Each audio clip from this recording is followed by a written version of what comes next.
Welcome friends to my channel. Now on today's lecture we will going to discuss an important method to determine the coefficient of viscosity, that is known as rotating viscometer method. Rotating viscometer method. Okay. Now briefly I tell the arrangement or the construction. What happens here? Here what happens that there are two cylinders. Okay, there are two cylinders. Okay,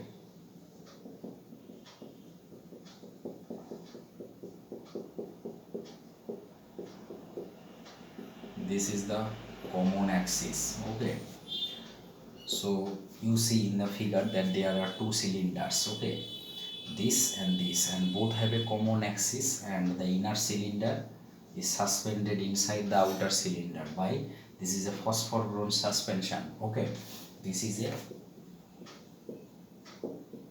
phosphor bronze suspension. Okay, the two cylinders have the common axis. The inner cylinder is suspended inside the outer cylinder by a phosphor bronze suspension. Now what happens if the outer cylinder is rotated with an angular velocity, say uniform angular velocity, then obviously a torque acts on it, and that torque transmitted to the inner cylinder through the liquid. Okay, so this is the basic principle. Now when the outer cylinder is rotated with a, say, uniform angular velocity, say anything, a torque will be generated that will be transmitted to the inner cylinder through the liquid. Okay, so when outer cylinder is rotated with uniform angular velocity, a torque acts on it that transmits to the inner cylinder through the liquid. Okay, so this is the basic principle. Okay, both cylinders have the common axis. The inner one is suspended inside the outer cylinder by phosphor bronze suspension, and whenever we apply a torque or we rotate the outer cylinder with a angular velocity, obviously a torque acts on it that through the liquid is transmitted to the inner cylinder. Okay, so we have to find out that torque or moment of force due to the rotation of the outer cylinder. Okay, now if we draw the picture in another way, then just it looks like this. Okay, say this is the inner cylinder and say this is the outer cylinder.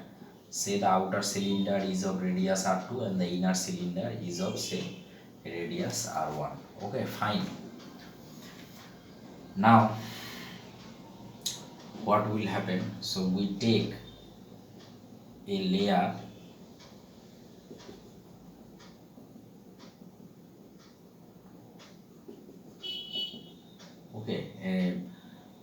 within the two cylinders. Okay, we consider in another layer, say, whose radius is smaller and width is dr. That means this is r and this width is dr.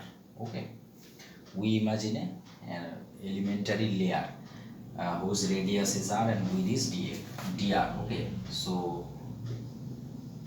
radius of the elementary layer is r and its width is dr. So at first we have to find out the torque acting on these layers, and again after integrating we will get the torque for the entire cylinders. Okay, and one thing is for sure, that suppose this layer, this elementary layer is rotating with angular velocity omega, suppose. Okay, and the outer cylinder is rotated say with an angular velocity capital omega. Okay, that means if we integrate omega equal to 0 to omega equal to capital omega, then we will get the torque that acts on the inner cylinder. Okay, the outer cylinder is rotated with uniform angular velocity capital omega, or can say sigma. Okay, and the elementary layer is rotating with angular velocity omega. So if we integrate within these limits 0 to omega, we will get the entire torque. So at first let us try to find out the viscous force acting on the elementary layer. Okay, so viscous force on the layer, say elementary layer, if we call it F minus eta, and what is the area, 2 pi r l into dvdr. V is the velocity. Okay, linear velocity. Oh, L, what is L? L means, if we draw the diagram again, this is L, that is the length of the liquid. This is L, this is the common axis, the length of the liquid that covers the inner surface. That means this. Okay, the length of the liquid that covers the inner surface. Okay, fine, the length of the liquid that covers the inner surface. So this is the force on the elementary layer of radius r. So again ddr we can write v is as omega r, since the elementary layer is rotating with angular velocity omega. Fine, so minus eta 2 pi rl, this is omega plus r d omega dr. Now omega is a constant quantity, so it has no contribution on velocity gradient. Okay, we can ignore this, since it is a constant quantity, we can ignore the contribution of omega towards velocity gradient. So eta into 2 pi r l into r d omega dr, that means r square d omega dr. So this is the force acting on the elementary layer. So what is the torque acting on the elementary layer? Okay, so we can write force multiplied by the distance r, that means minus eta 2 pi, this is r cube l, this is d omega dr. Okay, so this is d omega is what? This is simply minus tau into dr by 2 pi eta l r cube.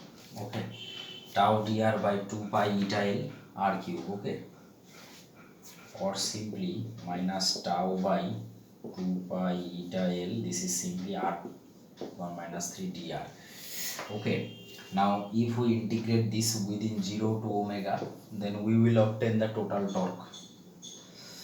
Okay, then we will obtain the total torque. So this is omega, this is what? Minus tau by 2 pi eta l, this is r to the power minus 2 by minus 2. Here the limit is r1 to r2, because the outer radius is r2 and the inner radius is this. So minus tau by 4 pi eta l 1 by r2 square minus 1 by r1 square. So this is 4 pi eta l, this minus if we eliminate, then 1 by this becomes this. Okay, so tau by 4 pi eta l, this is simply r1 square r2 square, that means this is r2 square minus r1 square. Okay, fine. Now from which we can easily find out the value of torque, that is tau. So what is my tau? My tau will be 4 pi eta L r1 square r2 square omega by r2 square minus r1 square. So we can easily determine the value of torque. Okay, now one thing, remember that there is a phosphor bronze suspension through which the cylinder is immersed in the outer cylinder. So a restoring torque will also act due to the suspension. We all know it, you all know it, that the expression of restoring torque is what? Say C phi. C phi is what? C is what? The twisting couple per unit angular twist that we known as torsional rigidity. C, twisting couple per unit angular twist. So what will be the twist corresponds to angle phi? This is C phi. So this is the restoring couple, and under equilibrium both the torques are equal. So this is balanced by this. Okay. So restoring couple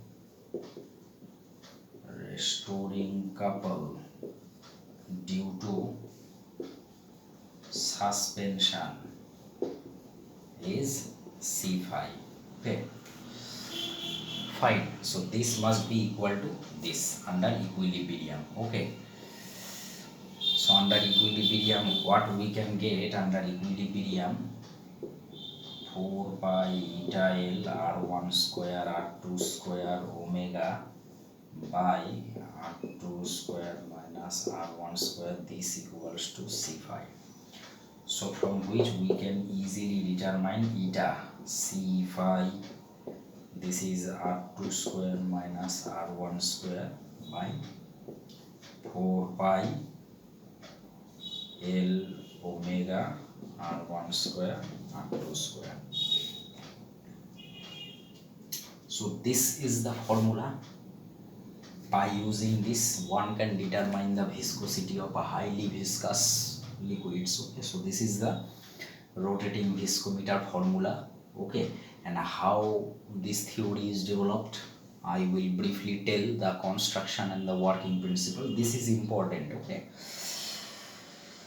fine. So dear guys, just like this video and subscribe my channel.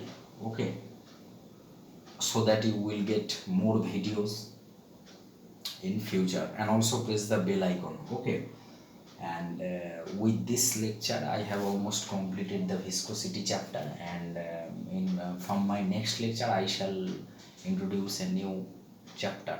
Okay, surface tension. Okay, thank you.